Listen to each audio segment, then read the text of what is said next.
Ini dia suasana di Dosmir Tutun di belakang kopi Ulai Karing. Nampak hari ini banyak sekali yang melakukan pencucian mobil di Dosmir menjelang hari raya. Tengok. Ini nampak mobilnya sudah siap. Dan ini yang menunggu antrian untuk dicuci banyak sekali.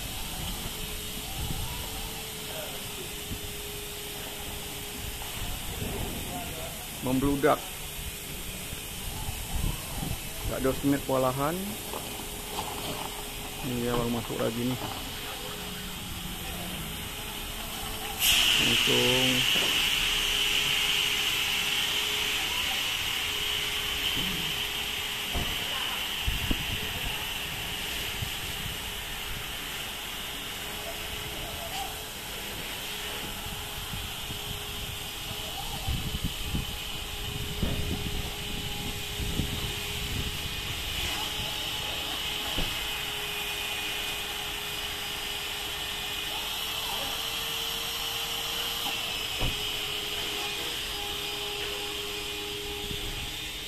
sampai ke ujung situ tuh nunggu antrian.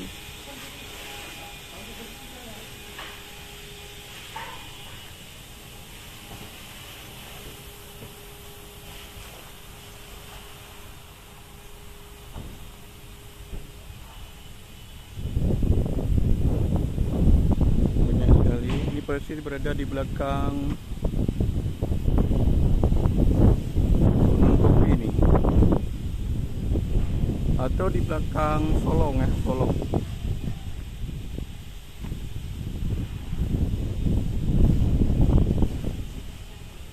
Berada di belakang Solong di depan Masjid Baitul Salihin.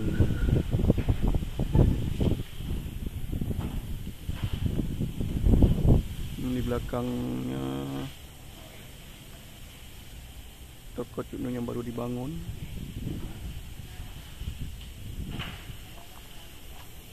Biasa ramai sekali. Masuk lagi nih. Kayaknya nih siap mas sampai jelang maghrib nih.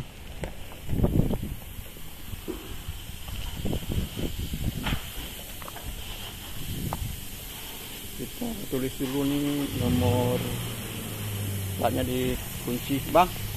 Ditulis dulu bang, nggak takut nih. Ini 1034 nih, Suzuki. Cuci. Lebih lama. Enggak apa-apa, nanti kan kapan siap nanti ambil. Tulis dulu nomornya, maksudnya jangan nanti enggak ada mobilnya kan.